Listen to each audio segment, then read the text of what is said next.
नमस्कारः, नमो नमः। आज हम लोग संस्कृत व्याकरण प्रवेशिका के जो कारक प्रकरण है उसका सप्तमी विभक्ति पढ़ने के लिए जा रहे हैं। यह 103 नंबर का नियम है। इससे पूर्व लक्ष्य साधकम संस्कृतम नामक यूट्यूब चैनल पर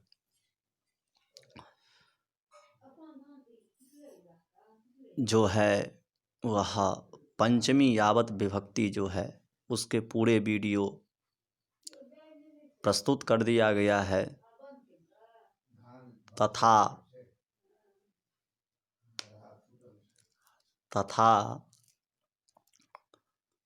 अन्य जो है संधि उस पे बहुत सारे वीडियो बनाया गया है, अच्छे से पढ़ाया गया है, प्राक कथन पे पढ़ाया गया है। वह वीडियो भी हमारे चैनल के आप देख सकते हैं। आप सभी का बहुत बहुत स्वागत करता हूँ। आज का पहला सूत्र है आधारो अधिकरणम। मित्रों, यदि आप वीडियो देखते हैं तो पूरा देखिए, तब आपको मालूम चलेगा क्या है नहीं है। यदि पूरा नहीं देखते हैं, आधा देख करके कट जाते हैं तो व्याकरण समझ में नहीं आने वाली है। यदि पूरा व्याकरण समझना चाहते हैं तो आपको पूरा वीडियो देखना पड़ेगा। यहाँ पर मूल ग्रंथ का पंक्तिशः अध्यापन हो रहा है, बातचीत नहीं बनाया जा रहा है, इसलिए कह रहा हूँ। चलते हैं। आज का पहला सूत्र है आधारो अधिकरणम। क नंबर का कह रहे हैं आधारो अधिकरणम। यह सूत्र जो है अष्टाध्यायी के पहले अध्याय के चौथे पाद के 45वां सूत्र है। आधारो अधिकरणम जो है वह अष्टाध्यायी के पहले अध्याय के चौथे पाद के 45वां सूत्र है। इसमें सप्तम्यधिकरणे छ जिसका अधिकरण संज्ञा होता है उसको सप्तम्यधिकरणे छ से अधिकरण में सप्तमी विभक्ति हो जाती है। यह सूत्र सप्तम्यधिकरणे जो है द्वितीय अध्याय के अष्टाध्यायी के तृतीय पाद के 36वां सूत्र है। तो हम अब आगे चलते हैं। इसमें कहा जा रहा है कर्ता और कर्म के द्वारा किसी भी क्रिया का आधार अधिकरण कहलाता है। कर्ता और कर्म के द्वारा जो है किसी भी क्रिया का आधार क्या कहलाता है? अधिकरण कहलाता है। कर्ता और क्रिया के द्वारा अधिकरण तथा दूर एवं अंतिक अर्थ वाले शब्दों में सप्तमी का प्रयोग होता है। कहते हैं भैया अधिकरण तथा दूर एवं अंतिक अर्थ वाले शब्दों में क्या कौन सी विभक्ति का प्रयोग होता है? तो कहते हैं सप्तमी विभक्ति का प्रयोग होता है। औपश्लेषिक, वैशेषिक, अभिव्यापक रूप से आधार 3 प्रकार के होते हैं। मित्रों, यह प्रश्न आएगा ही परीक्षा में, आप नोट कर लीजिए। आधार कितने प्रकार के होते हैं? यह जो आधार है वह कितने प्रकार के होते हैं? तो आपको वहाँ पे लिखना है आधार 3 प्रकार के होते हैं। वहाँ पे प्रश्न ऐसा बनेगा आधारस्य कति भेदाः। तो आपको वहाँ पर ऑप्शन में रहेगा त्रयः भेदाः, तो त्रयः भेदा पर टिक कर देना है। औपश्लेषिक, वैषयिक तथा अभिव्यापक। अब आधारस्य ये भेदाः सन्ति तान लिखा, उनको लिखिए। तो यहाँ पर क्या बन जाएगा? वहाँ पर आपको लिखना पड़ेगा या टिक मारना पड़ेगा औपश्लेषिक, वैषयिक, अभिव्यापक। कौन कौन से हो गए? तो औपश्लेषिक पहला हो गया, वैशेषिक दूसरा हो गया, अभिव्यापक जो है वह तीसरा हो गया।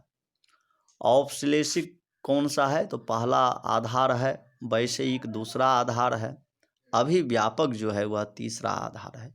इस प्रकार के औपश्लेषिक, वैषयिक और अभिव्यापक भेद से आधार 3 प्रकार के होते हैं। यह कॉपी में आप नोट कर लीजिए। औपश्लेषिक, वैषयिक, अभिव्यापक, यह आधार के 3 भेद हैं। अब हम लोग औपश्लेषिक आधार के जो उदाहरण होंगे, एग्जाम्पल होंगे, वह पढ़ने के लिए जा रहे हैं। औपश्लेषिक आधार जिसके साथ आधेय का भौतिक संश्लेष हो। जिसके साथ क्या हो? आधेय का भौतिक संश्लेष हो। जैसे कटे आस्ते, यहाँ चटाई से बैठने वाले का भौतिक संश्लेष प्रत्यक्ष दृष्टिगोचर हो रहा है। औपश्लेषिक आधार जिसके साथ आधेय का भौतिक संश्लेष हो, जैसे कटे आस्ते, यहाँ चटाई से बैठने वाले का भौतिक संश्लेष अर्थात प्रत्यक्ष दृष्टिगोचर होता है। कहते हैं भैया औपश्लेषिक, इसका व्याख्या करते हुए लिखते हैं बाबूराम सक्सेना महोदय जी, जिसके साथ आधेय का भौतिक संश्लेष हो। आधेय के साथ क्या हो? संश्लेष हो, मतलब संबंध हो। कटे आस्ते जैसे चटाई से बैठने वाले का भौतिक संश्लेष है, संबंध है, प्रत्यक्ष दृष्टिगोचर हो रहा है। यह क्या हो गया? औपश्लेषिक हो गया। अब वैषयिक आधार, दूसरे नंबर का है वैषयिक आधार, जिसके साथ आधेय का भौतिक संश्लेष हो। मोक्षे इच्छास्ति, इसमें इच्छा का मोक्ष में अधिष्ठित होना पाया जाता है। वैषयिक आधार जिसके साथ आधेय का बौद्धिक संश्लेष हो, जिसके साथ क्या हो? आधेय का बौद्धिक संश्लेष हो, तो वहाँ पर क्या हो जाता है? तो वैषयिक आधार होता है। जैसे मोक्षे इच्छास्ति, यहाँ पर क्या है? बौद्धिक संश्लेष है, मोक्ष में इच्छा है, इसमें इच्छा मोक्ष में अधिष्ठित होना पाया जाता है, यही बौद्धिक संश्लेष है।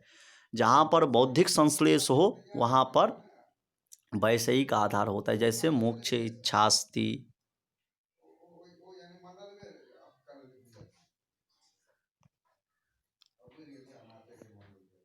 अब कहते हैं भैया अभिव्यापक आधार, तीसरा भेद जो है आधार का अभिव्यापक, वह आपके सामने प्रस्तुत करते हुए कह रहे हैं, जिसके साथ आधेय का व्याप्य व्यापक संबंध हो। कौन सा संबंध हो?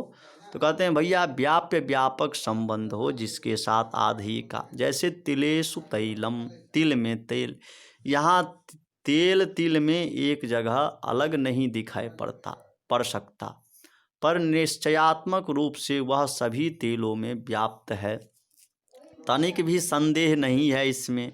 ये त्रिविध आधार अधिकरण कहलाते हैं, और यह तीन प्रकार के आधार जो है वह अधिकरण कहलाते हैं, और इनमें सप्तमी विभक्ति का विधान होता है। अब कहते हैं भैया यह तीन प्रकार के आधार जो हैं अभिव्यापक आधार, कह रहे हैं जिसके साथ आधेय का व्याप्य व्यापक संबंध हो, अर्थात जहाँ पर व्याप्य व्यापक संबंध आधार के साथ होगा, जिसके साथ होगा वहाँ पर क्या होगा? अभिव्यापक आधार कहलाएगा। जैसे तिलेषु तैलम, यहाँ पर क्या है? तिल में तेल जो है व्याप्य व्यापक रूप से है, अर्थात कहीं पर नहीं है ऐसा हो ही नहीं सकता। तिल में तेल जो है व्याप्य है, अर्थात सभी जगह है। यहाँ तेल तिल में एक जगह अलग नहीं दिखाई पड़ सकता, पर निश्चयात्मक रूप से वह सभी तिलों में व्याप्त है, इसमें तनिक भी संदेह नहीं है। ये त्रिविध आधार अधिकरण कहलाते हैं, और इनमें सप्तमी विभक्ति हो जाती है। अब हम चलते हैं ग्रामस्य दूरे अंतिके वा, चौथे नंबर का नियम आता है ग्रामस्य दूरे अंतिके वा, गांव से दूर या समीप, गांव से दूर या समीप। अब कह रहे हैं भैया यहाँ पर टिप्पणी में कह रहे हैं क्रिया के आधार की भांति उसका समय भी सप्तमी में रखा जाता है। क्रिया के आधार के भांति इसका भी समय जो है सप्तमी में ही रखा जाता है। अब आ गया आषाढ़स्य प्रथम दिवसे, मेघदूतम का यह श्लोक है। इसमें कहा जा रहा है आषाढ़स्य प्रथम दिवसे, आषाढ़ के पहले दिन। शैशवेभ्यस्त विद्यानाम, यह रघुवंश का श्लोक है। बाल्यकाल में विद्याभ्यास करने वाले रघुवंशियों, ऐसा हो गया। अब ख नंबर का नियम आ गया। ख नंबर के नियम में कह रहे हैं जो अक्तस्येन विषयस्य कर्मण्युपसंख्यानम, अक्तस्येन विषयस्य कर्मण्युपसंख्यानम्, यह वार्तिक है। अक्तस्येन विषयस्य कर्मण्युपसंख्यानम्, वार्तिक है यह। कह रहे अक्त प्रत्यांत शब्द में इन प्रत्यय लगकर बने हुए शब्द के योग में उसके कर्म में सप्तमी विभक्ति होती है। जैसे अधीति व्याकरणे, कह रहे भैया अक्त प्रत्यांत शब्द में इन प्रत्यय लगकर, अक्त प्रत्यांत जो शब्द होगा उसमें इन प्रत्यय लगकर बने हुए शब्द यदि योग में रहे तो उसके कर्म में जो है सप्तमी विभक्ति होती है। जैसे अधीति व्याकरणे, यहाँ पर अक्त प्रत्यांत हो करके अधीति में अक्त प्रत्यय हो करके फिर इन प्रत्यय लगा है। फिर जो व्याकरणम जो यह कर्म था, इसमें कर्म में जो है सप्तमी विभक्ति हो करके व्याकरणे ऐसा प्रयोग बन गया है। गौ जो है यह गौ नंबर का नियम है, वह कहते हैं साध्व साधु प्रयोगे च, यह वार्तिक आ गया। कौन सा? साध्व साधु प्रयोगे च, साध साधु प्रयोगे च वार्तिक जो है वह कहता है साधु असाधु के प्रयोग में भी सप्तमी विभक्ति होती है। अर्थात यदि आप साधु शब्द प्रयोग करते हैं, असाधु शब्द प्रयोग करते हैं तो इस प्रयोग में भी सप्तमी विभक्ति हो जाती है। जैसे साधु कृष्णो मातरी, कृष्ण अपनी माँ के लिए बहुत अच्छे थे। कृष्ण जो है अपने माँ के लिए क्या थे? बहुत अच्छे थे। तो यहाँ पर साधु शब्द के प्रयोग में क्या हो गया? सप्तमी प्रयोग हो गया। असाधुर मातले, असाधुर मातुले, पर अपने मामा के लिए वे बहुत बुरे थे। असाधुर मातुले, मातुल के लिए वह बहुत ही खराब था। तो यहाँ पर देखिए साधु कृष्णो मातरी, साधु के शब्द में भी सप्तमी हुआ, असाधु शब्द के योग में भी सप्तमी विभक्ति हो गई। अब कहते हैं भैया निमित्तात कर्म योगे, घ नंबर का वार्तिक आ गया। निमित्तात कर्म योगे वार्तिक आ गई। निमित्तात कर्म योगे वार्तिक के द्वारा कहा जा रहा है जिस निमित्त से अर्थात जिस फल की प्राप्ति के लिए कोई क्रिया की जाती है, जिस निमित्त से अर्थात जिस फल की प्राप्ति के लिए कोई क्रिया की जाती है वह निमित्त या फल आदि उस क्रिया के कर्म से युक्त अथवा समवेत हो तो उसमें सप्तमी विभक्ति होती है। जैसे चरमणि द्वीपिनम हंति दंतयोर हस्ति कुंजरम केशेषु चमरिम हंति सिमनी पुष्कल को हतः। यहाँ पर फिर से समझने का प्रयास करिए। कहते हैं भैया निमित्तात कर्म योगे, वार्तिक आ गया। यह वार्तिक कहता है निमित्तात कर्म योगे, जिस निमित्त से अर्थात जिस फल की प्राप्ति के लिए कोई क्रिया की जाती है वह निमित्त या फल यदि उस क्रिया के कर्म से युक्त अथवा समवेत हो तो उसमें सप्तमी विभक्ति होती है। जैसे चरमणि द्वीपिनम हंति दंतयोर हंति कुंजरम केशेषु चमरीम हंति सीमनी पुष्कल को हतः। तो अब कह रहे हैं भैया निमित्तात कर्म योगे, जिस निमित्त से अर्थात जिस फल की प्राप्ति के लिए कोई क्रिया की जाती वह निमित्त या फल उस क्रिया के कर्म से युक्त अथवा समवेत हो तो उसमें सप्तमी विभक्ति हो जाती है। अब यहाँ पर जो है दिखा रहे हैं, यहाँ पर द्वीपी कर्म के साथ उसका चर्म समवेत है। द्वीपी कर्म के साथ क्या है? चर्म समवेत है। और फलभूत चर्म की प्राप्ति के लिए हत्या व्यापार होता है। फलभूत चर्म की प्राप्ति के लिए क्या होता है? तो हत्या व्यापार होता है, इसीलिए चर्म में जो है सप्तमी हो गई। इसी प्रकार दंतयोः केशेषु तथा सिमनी में सप्तमी हो गई। इसी प्रकार दंतयोः केशेषु सिमनी में भी सप्तमी विभक्ति हो गई। टिप्पणी में कहते हैं हेतु इस सूत्र के द्वारा अध्ययनेन बसति इत्यादि प्रयोग की भांति यहाँ तृतीया होनी चाहिए थी, परंतु निमित्तात कर्म योगे के द्वारा उसका निवारण हो जाता है और तृतीया के स्थान में सप्तमी होती है।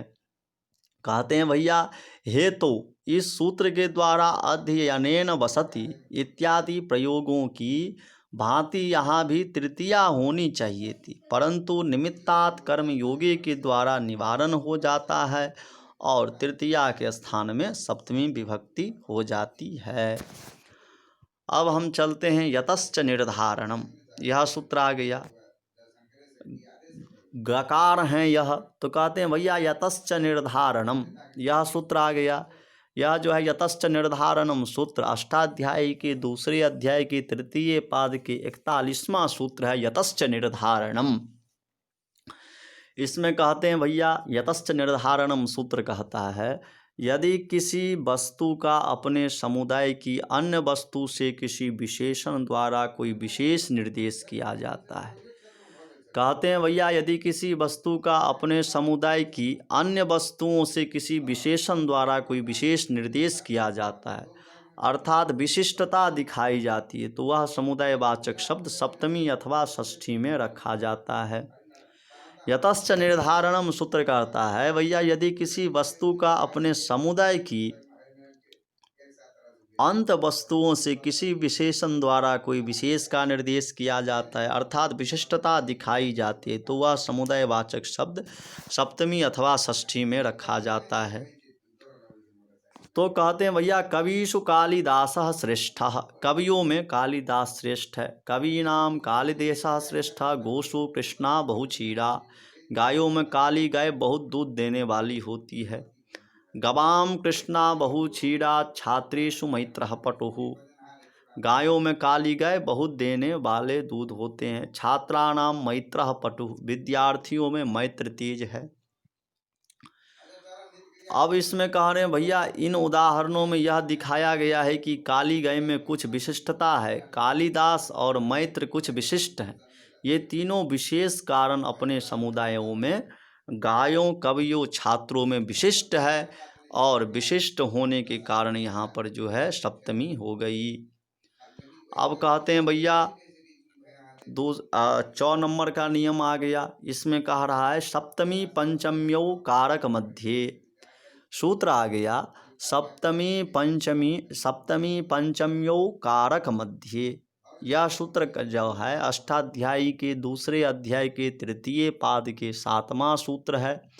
इस सूत्र में द्वारा कहा जा रहा है सप्तमी पंचम्यो कारक मध्य सूत्र के द्वारा दो कारक शक्तियों के बीच के काल और स्थान के वाचक शब्द या पंचमी विभक्ति में रखे जाते हैं। कहते हैं भैया दो कारक शक्तियों के बीच के काल और स्थान के वाचक शब्द जो है सप्तमी या पंचमी विभक्ति में रखे जाते हैं। दो कारक शक्तियों के बीच के काल और स्थान के वाचक जो शब्द है वह सप्तमी और पंचमी विभक्ति में रखे जाते हैं। समझने का प्रयास करिएगा। कह रहे हैं जो दो कारक शक्तियों के बीच के जो काल और स्थान के वाचक शब्द हो गए उसमें सप्तमी या पंचमी विभक्ति होते हैं। अद्य भुक्त्वायं त्रहे त्रह्याद्वा भोक्ता, अद्य भुक्त्वायं त्रहे त्रह्याद्वा भोक्ता। कहते हैं आज खाकर यह फिर 3 दिन में या 3 दिनों के बाद खाएगा। कहते हैं भैया आज तो यह खा लिया, आज खाने के बाद जो यह 3 दिनों के बाद खाएगा। तो यहाँ पर क्या है तरहे, देखिए यहाँ पर 3 दिन का वाचक है तरहे, तो यहाँ पर क्या हो गया सप्तमी हो गया। या फिर जो है यहाँ पर पंचमी भी हुआ है, पंचमी अर्थात सप्तमी पंचमी दोनों विभक्तियों का प्रयोग आप कर सकते हैं। इहस्थोयम क्रोशे क्रोशाद्वा लक्ष्यम विध्येत। कहते हैं भैया यहाँ स्थित होकर यह एक कोष पर स्थित लक्ष्य को भेद देगा। यहाँ पर खड़ा होकर यह जो है एक कोष तक स्थित जो लक्ष्य है वहाँ तक भेद देगा। इहस्थोयम क्रोशे क्रोशाद्वा लक्ष्यम विध्येत, ऐसा कह रहे हैं। तो क्रोशे देखिए इसमें जो है जो बीच का जो काल है उसमें क्या हो गया सप्तमी और पंचमी विभक्ति हो गई।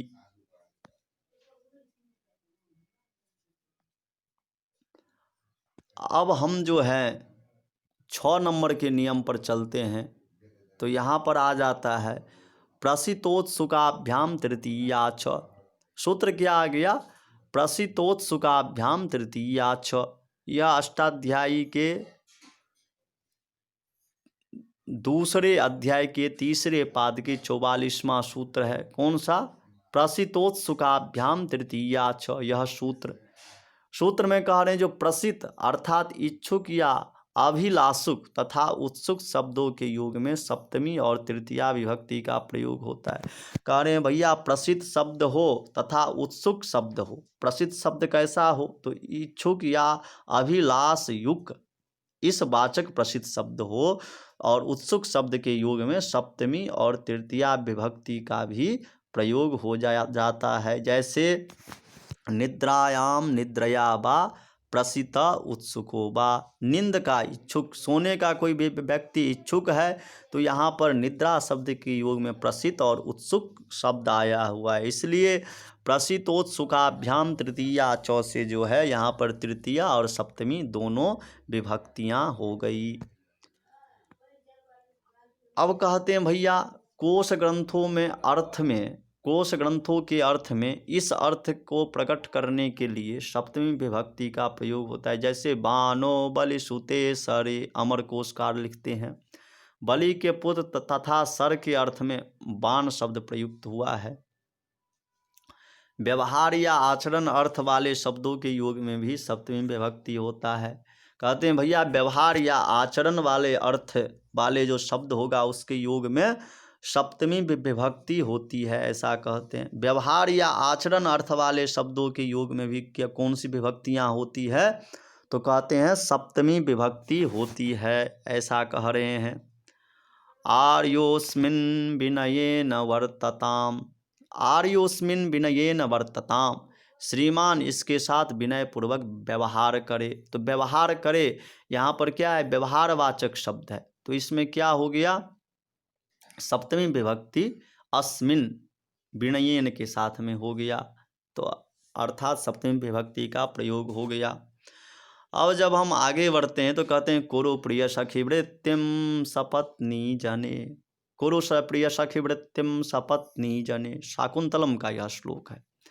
कुरु प्रिय सखी वृत्तिम सपत्नी जने, शाकुंतलम में यह श्लोक आया हुआ है। इसके द्वारा कहा जा रहा है सपत्नियों सौतों के साथ प्रिय सखी का व्यवहार करना चाहिए। सौतों के साथ जो है प्रिय सखी जैसे व्यवहार करना चाहिए सपत्नियों में, ऐसा कह रहे हैं। कुरु प्रिय सखी वृत्तिम सपत्नी जने, यहाँ पर क्या है? व्यवहार का वाचक है, इसलिए जो है यहाँ पर भी सप्तमी हो गया सपत्नी जने में। गुरुषु शिष्टो व्यवहारः तस्य, कहते हैं भैया गुरुषु शिष्टो व्यवहारः तस्य, गुरुजनों के साथ उसका व्यवहार बड़ा शिष्ट है। गुरुजनों के साथ उसका व्यवहार कैसा है? बहुत ही अच्छा है। इसीलिए क्या हो गया? गुरुषु में सप्तमी विभक्ति हो गई, क्योंकि यह व्यवहारवाचक शब्द होने के कारण शिष्ट है, उसके योग में रहने के कारण गुरुषु में सप्तमी विभक्ति हो गई। अब हम चलते हैं, कहते हैं भैया 11 नंबर का जो नियम है उसमें कहा जा रहा है स्नेह, आदर, अनुराग तथा इनका अर्थ देने वाले अन्य शब्दों के योग में सप्तमी विभक्ति आती है। कहते हैं भैया स्नेह, आदर और अनुराग तथा इनका अर्थ देने वाले अन्य जो शब्द है उसमें कौन सी विभक्ति होती है?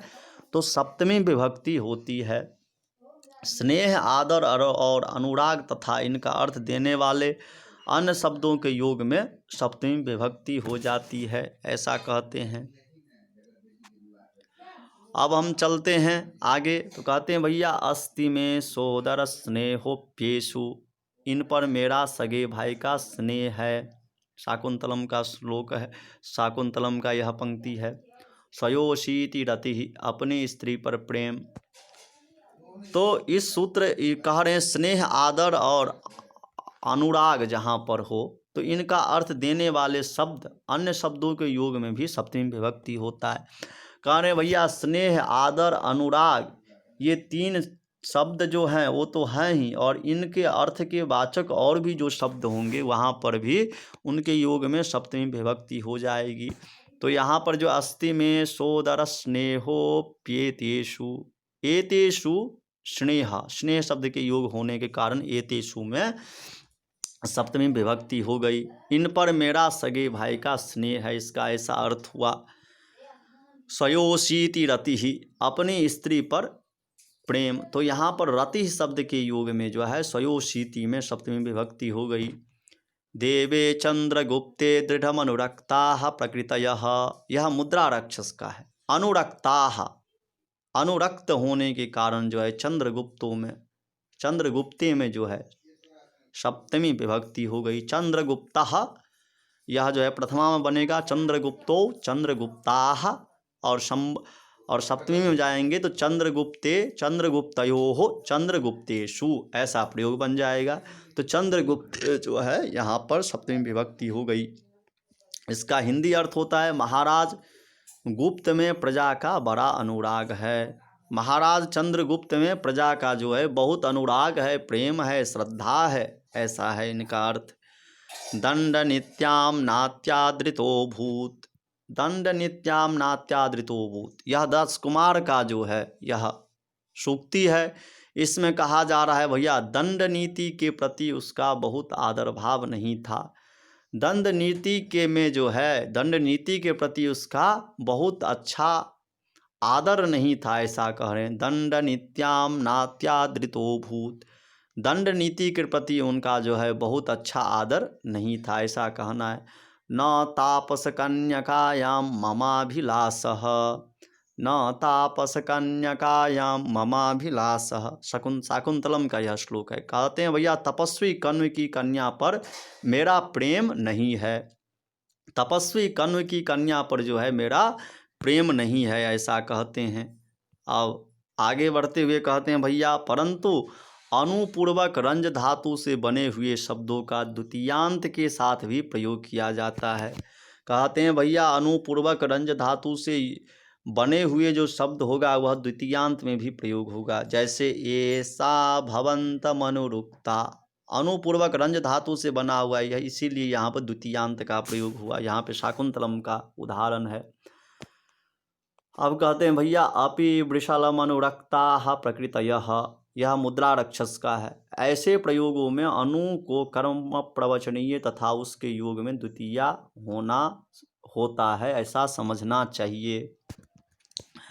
अब जो है कारण अर्थ जो टकार है उसमें टकार नंबर के नियम में कह रहे हैं, जहाँ पर कारण अर्थ के वाचक शब्दों के प्रयोग में कार्य के वाचक शब्दों में प्रायः सप्तमी आती है। कहते हैं भैया कारण अर्थ के वाचक जो शब्द होगा उसके प्रयोग में कार्य के वाचक शब्दों में प्रायः सप्तमी विभक्ति आ जाती है। कारण अर्थ के वाचक शब्द के प्रयोग में कार्य के वाचक जो शब्द होंगे वह प्रायः सप्तमी आती है। ध्यान से समझिएगा, ये कहना चाह रहे हैं भैया जो कारण अर्थ के जो वाचक शब्द के प्रयोग में कार्य के वाचक शब्दों में प्रायः सप्तमी होता है। किस में होता है सप्तमी? तो कार्यवाचक शब्दों में।